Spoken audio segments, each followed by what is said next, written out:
Hi and welcome. My name is Amy Beidelman, and this tutorial on painting a poppy has been sponsored by the Red Brick Arts in Aspen, Colorado.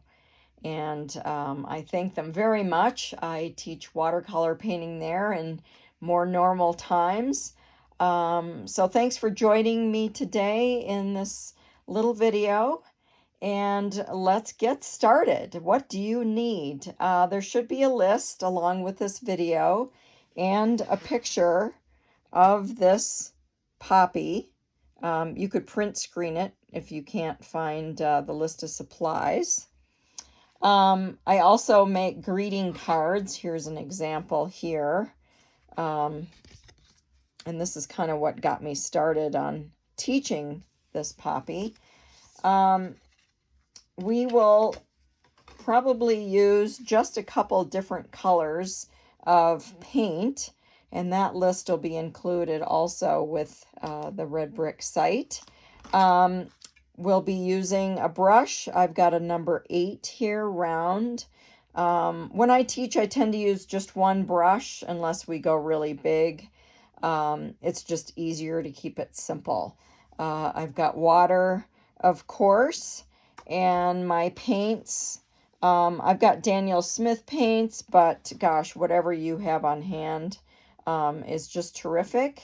I've got all different types of paper that I use today. This is happens to be a 300 weight cold press.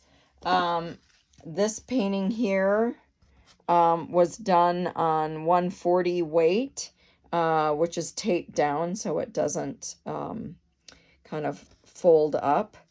And what else do we need? We need to warm up these paints. I use a squirt bottle and get these guys all warmed up. Perfect. And the drawing I want to talk about a little bit. I've pre-drawn this for you.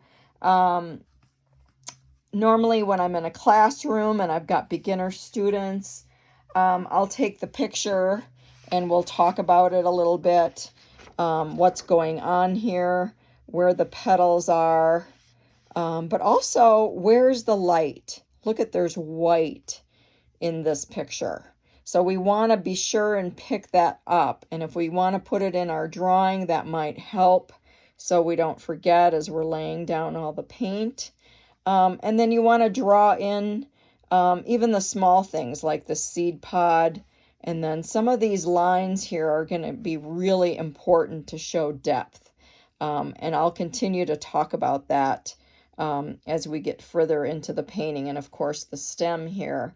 One thing that I want to show you is I don't have real poppies, but I do have this lovely fake one here.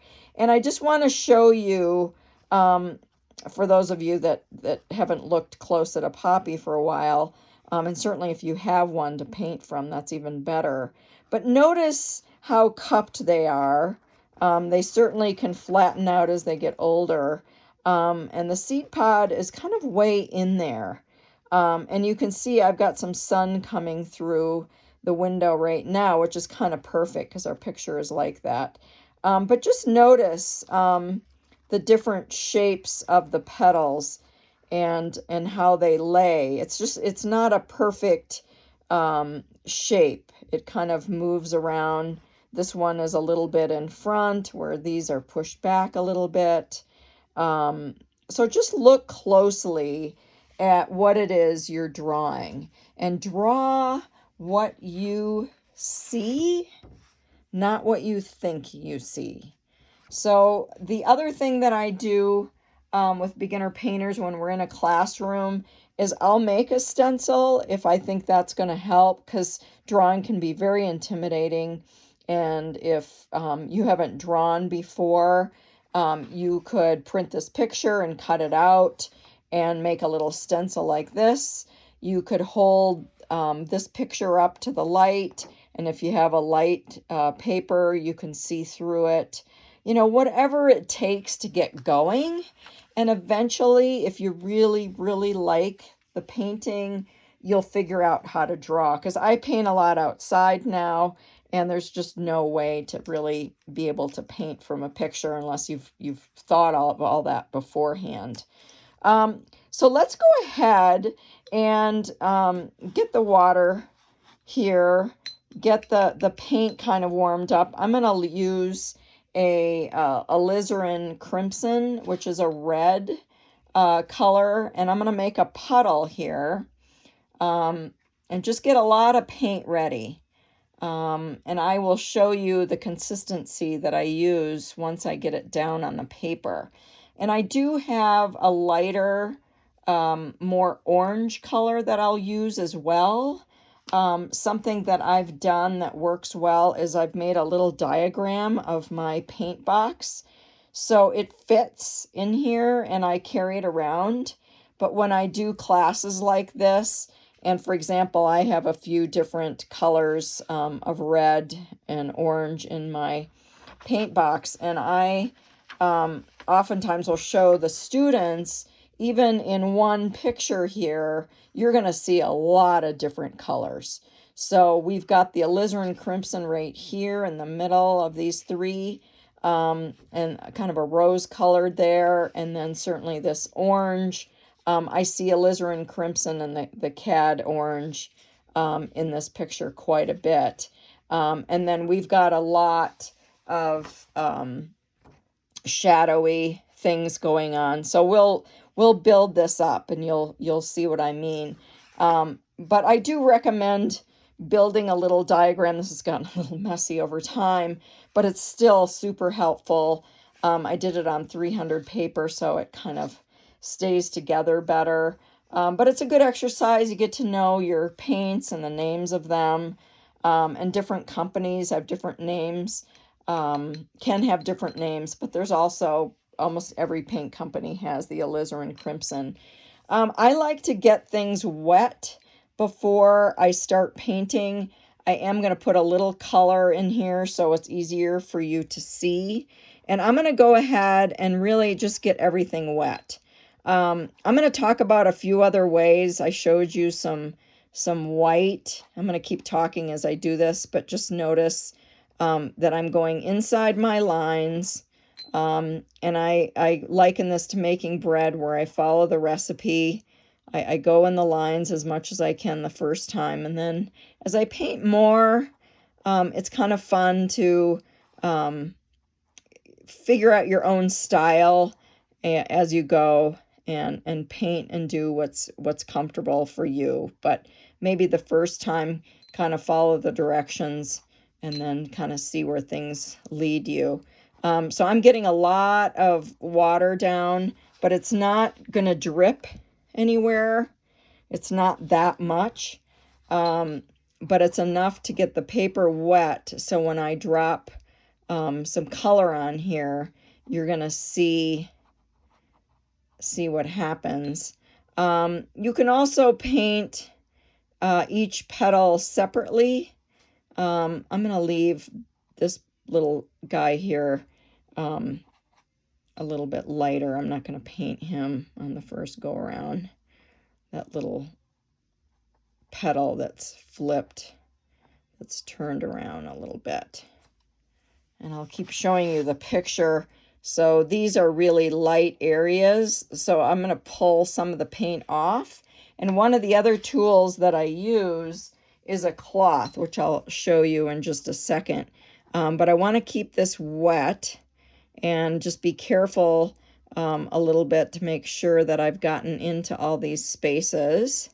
And then I'm going to go ahead and drop in my paint to all these areas. And I'm not going to really pay a whole lot of attention on this first round here. What's light, what's dark. I'm just going to mainly get the paint down here and get it on all the petals so you can kind of see. Whoops. And if you do go outside the lines, just forgive yourself. And I can show you how to fix it or by the time we kind of get going here, you may be okay with just leaving it. And knowing we're going to come back here with some darker color, it's still okay to cover it up a little bit with some paint. And notice I'm dipping into my water just to pull some of this paint to the edges a little bit better. Just getting it moved around. Now, I want to keep some of these spots here that just kind of came up by themselves. I'm going to leave those white. And we have a way to pull out some of the paint also with the cloth, with the brush. And those are the techniques that I'll show you today. So we've got all this color. It all looks the same. And so now I'm going to start looking at the picture and figure out, well, it's a little darker here and here and here. But some of these are hard lines, and I'm going to want to wait until this dries a little bit more. But I am going to go ahead and drop in a little bit more paint where I see a lot of color. So these spots here, I still see a lot of color. I don't see any white here, except for maybe these spots, which we can pick back up. So I'm going to just load up on the paint and drop some more in. And also, when you look closely at the poppy, the leaves they're kind of like crepe paper. They're really light. And I'm going to be careful as I get closer to this edge here, so I don't get all the way to this hard edge. I want that to be a hard edge, but it needs to be drier for that to happen. So I'm going to put some of the dark here that I see.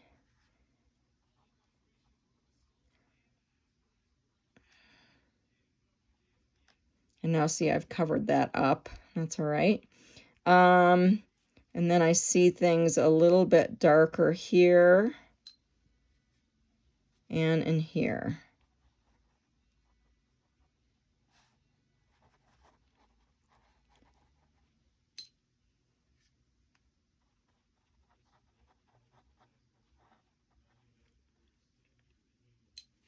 Okay, so what I'm going to do now is I'm going to grab my cloth, which is just a dish towel.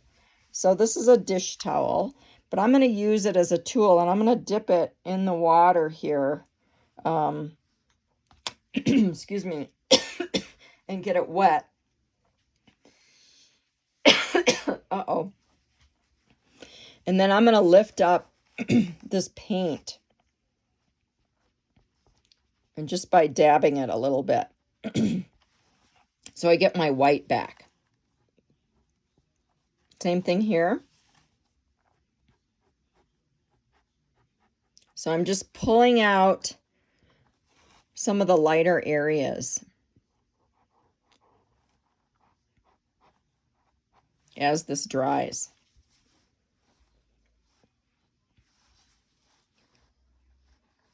So these petals are folded over a little bit.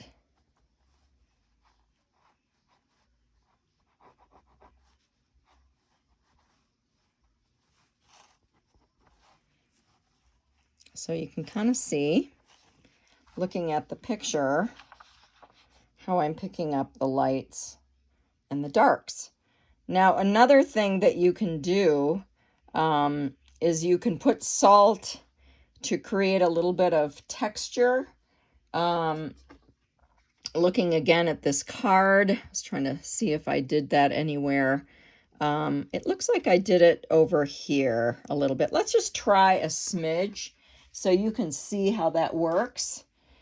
Salt is fun, but you don't want to do too much. So I'm going to put it just in that one spot there. And that way you can kind of see how that works.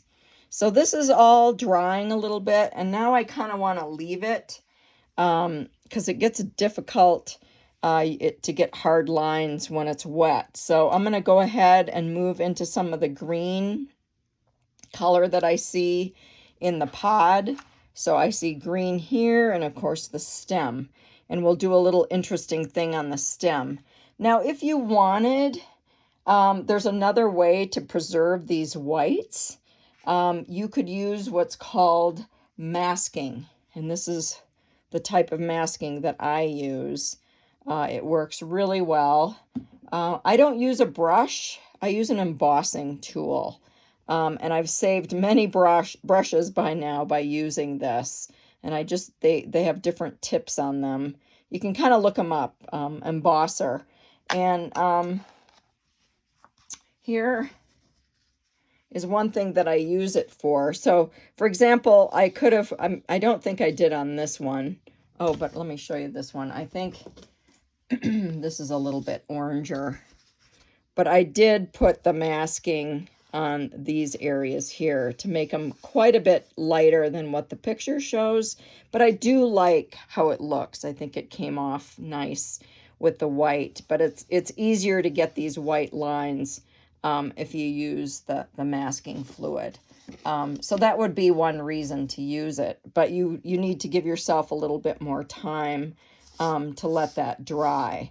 So like I said, we're going to just dive right in here and mix up a little bit of green. Sap green is what I'll use. And I'll just get this seed pod colored in here and let that dry. And I see purple and blue in this picture.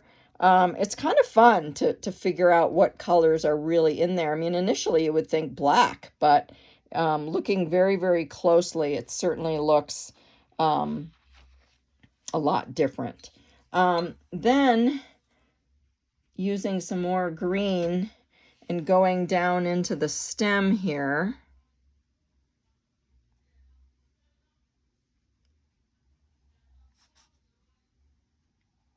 Just getting the whole thing painted. At this point, just kind of one color. It gets wider as it goes down. And you could get a little dark blue if you wanted to kind of darken right underneath, because the sun probably isn't hitting it right there. And you could bring that blue down on one side, and it'll just make it look a little more rounded. It's kind of interesting how it just flows in there. That's a wet on wet technique. And I often dry my brush off on my cloth. Some people use a sponge, but I just use this cloth to do that. The other kind of fun thing to do is, if you look closely at the picture, you can see little hairs that are coming out. If you want to get this much detail, this certainly is a way to get that. It's really fun. And this tool is also then good for creating some of the lines that you see here, these delicate lines that give depth to the painting and to the flower itself. We'll see how to use this tool doing that. So we've kind of lost our paint. It's dried, but I like to indicate, not state. So just doing a few of these is kind of wonderful. And then to just kind of let it go down to the end. Now our painting has gotten drier. I want to pick up some of the blue, and I'm going to use, I think, an ultramarine blue. It's got a nice strong color to it. And I'm going to just kind of drop that in. I'm going to be, whoops, I was going to say I was going to be careful not to touch that, but oh well. That's watercolor painting for you. So I'm going to just drop some of this blue in, and it's looking a little purple, but that's all right. And we'll let that dry. And when we put the darker color in, I don't have black, but I'll use a dark blue and maybe a little bit of brown to get the color that's inside here. So this is a combination of a blue and maybe a couple different blues. So we'll just kind of play around with that a little bit. And this is all the detail work that you do at the end. And you can see here where I put salt and what it did. And there's a little salt here and here. Oh, and here. So you can see there's just a lot of ways to paint one flower. And here's a little bit of that hair shown. So lots of different methods. I like to paint the same thing several times to just try different things. So now I'm going to put another layer of the red on just to get it a little bit darker.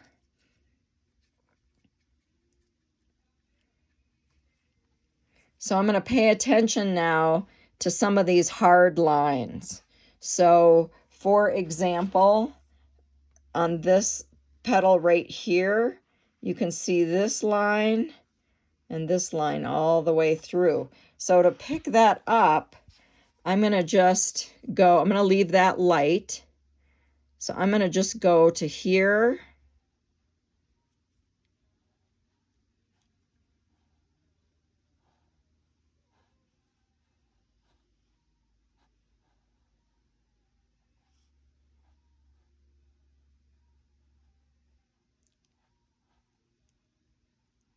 Okay. And then I'm going to fade this out a bit, which means that I'm going to wash my brush and I'm going to get clear water, and then I'm going to pull the rest of this down to give it a softer look. And so I pulled in some of the pink instead of the crimson, the alizarin crimson, just to give it a different shade because it's got different light going on here. And then I think I'll also just soften this line a little bit. It's not that hard.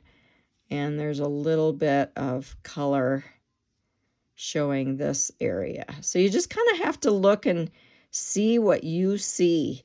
Also, there's darker area here that I can pick up with a little bit of blue. So I'm going to do that. So I'm going to drop in a little bit of blue here and a little bit here and just let it kind of blend in to what I've got going there. And what this does is it gives it the shadowing that you can kind of see here with these from these other petals. So now I kind of work on just each petal to darken everything up. So again, I'm going to grab a little bit more of the red, go back to the red a little bit, and I will use a little bit of the orange, but I'll probably wait on that for a second. So we've got some dark, another dark line here. So I'm going to just pick up all this as a pretty dark color. The other thing that you can do is take a picture of the poppy with your phone and then change it into black and white. And it's amazing how that can help you get the values. The values are the lights and the darks. You can see this is light, this is dark. So I want to leave this a little bit light, and then it's much darker up in here. So I put the red in there, and now I'm coming in with a little bit of blue to shade it up. Okay. And this is pretty dark already. So I'm going to just see what the blue looks like, just putting it on full strength. And I kind of like it because I know that it's going to dry a little bit darker. So this is the petal that's folded a little bit. And again, I want to put this brush in my water, clean it off on my cloth, and then soften this edge with my brush. So now I like what's going on here with the salt. You see now what's kind of cooking there. That's fun. So I'm going to leave that alone. And then I'm going to move up into this petal here. And I can see that I've got, it's pretty light there. So I only want to darken below that. So I'm going to go ahead and darken this area here.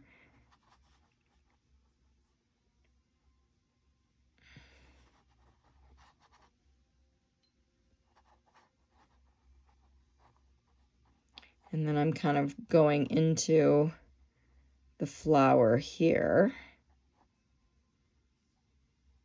Now remember, this area we pulled some of the paint out, so I want to be sure to go around that a little bit as we're painting this.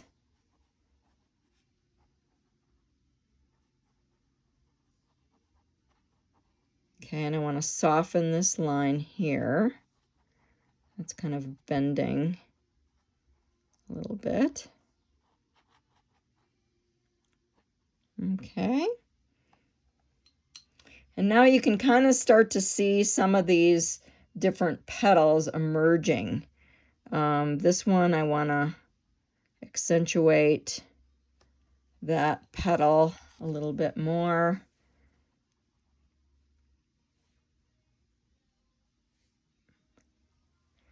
And so now I'm kind of just picking out areas that I'm trying to darken, like this area here. I want to make that dark. I'm doing this with indigo. When I say dark blue, that's kind of the blue that I'm using. And again, I want to soften the edges. We can always come back and make it darker, but it's hard to make the dark lighter. It's a little more tricky. There's some things we can do to try, but it is a little bit tricky.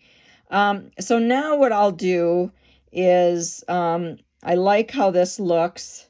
I could get a little bit more dark on that if you wanted to have it look a little more rounded. And I'm just hitting it with my finger to kind of rub it out a little bit, and I don't want a hard line. And I could use the cloth, but my finger works pretty well. So that's kind of a fun looking stem there. Okay, so what else can we do here? We need to set this guy in. So we've got all of our petals. I want to put in this darkened area. We can put that in. I need to mix up a little bit more of the dark paint.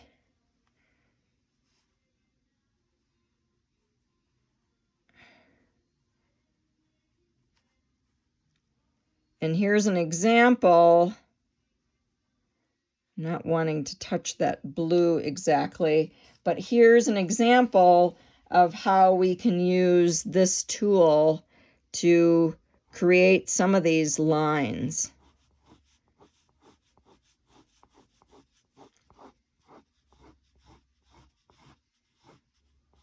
So you can see it kind of goes up into it.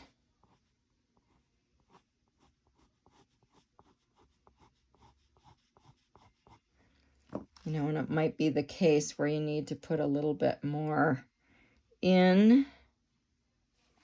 I'm not sure. Sometimes it will move into those lines a little bit by moving it. But you start to see a little bit of depth in there, and that's what we're interested in getting with this process. So putting in a little bit more paint and then moving it up.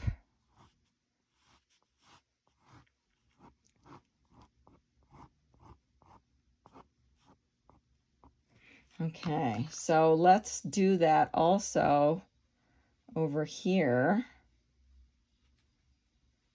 around the pod.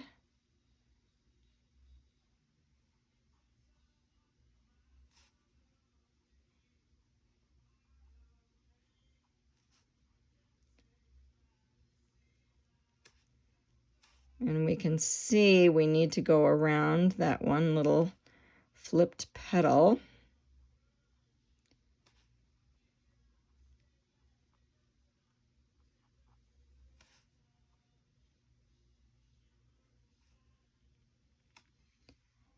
And same thing, we can try and see if we can get some of these lines up into some of these petals. But what you can see happening is it's setting the flower down in. It's darker down here. And then the other thing we can do is to clean off our brush and guide these lines up, because it is dark, and just get them to blend kind of in. And these are going up here.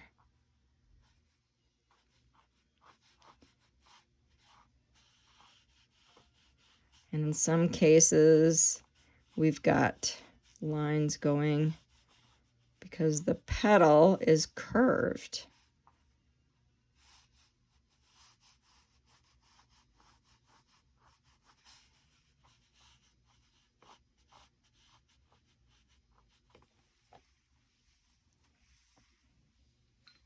So now I'm kind of feeling all of the paint, and our salt is looking pretty fun. I wouldn't monkey a lot until that's all dry. But I'm going to go ahead and I'm going to wet all around this area. I'm going to try not to get right there. But I'm going to take some of that cad color, which is a little bit orange, and I'm going to put some on top of this area to just brighten that up. So you can see this is really the third layer of paint, but it's kind of what is needed to get the flower brighter.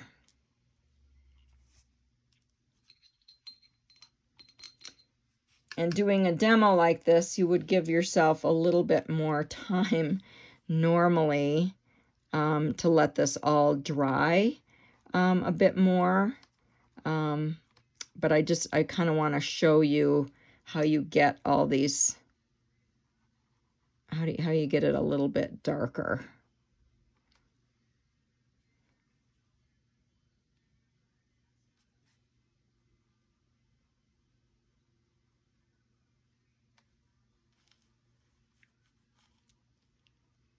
Okay. So I've got my flipped petal, but it still has a little bit of color. It's not all one color. And that's what you kind of learn as you do this more and more, as we'll see how this affects that blue. But you can see just putting another layer of color on top really brings it in to a pretty color. Watercolor dries so much lighter. It's kind of amazing. And so we've got these lines that, again, are showing the curve into the petals, like so. All right, so we kind of have to let this dry a bit more. I would make this a little bit darker. And we have an opportunity to put in a little bit of the purple. This is quite dry, so I'm going to put in a little bit here. This is purple now. It's a violet. So I'm hoping when it dries, you can see it a little bit more around the seed pod. And you can see the seed pod is not just perfectly there. It's got pieces and parts of the stamens and the pollen and all sorts of things going on. But we do see some pretty distinct lines. But it's not perfect, right? Nature is perfect in its very imperfect way.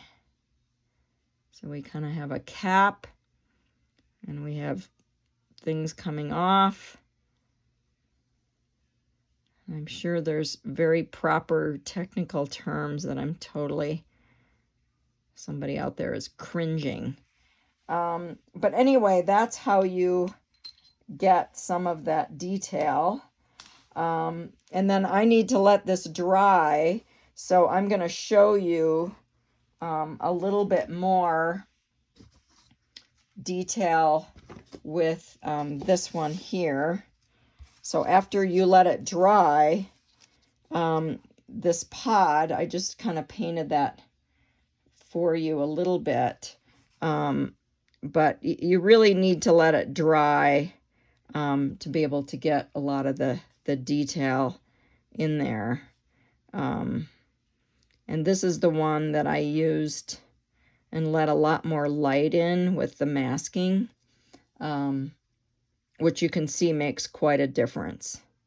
But I like both. I think it's important to, again, paint something a few times, and then you'll really kind of get a better understanding of what you're seeing. So what I would do with the other one once it dries is I would come in like this, and I would just darken everything a little bit more, but still leave light coming in like that. So anyway, gosh sakes, thanks so much for taking this tutorial. I appreciate it, and I hope you all are staying well and healthy during this time. And much thanks to the Red Brick Arts in Aspen, Colorado. See ya.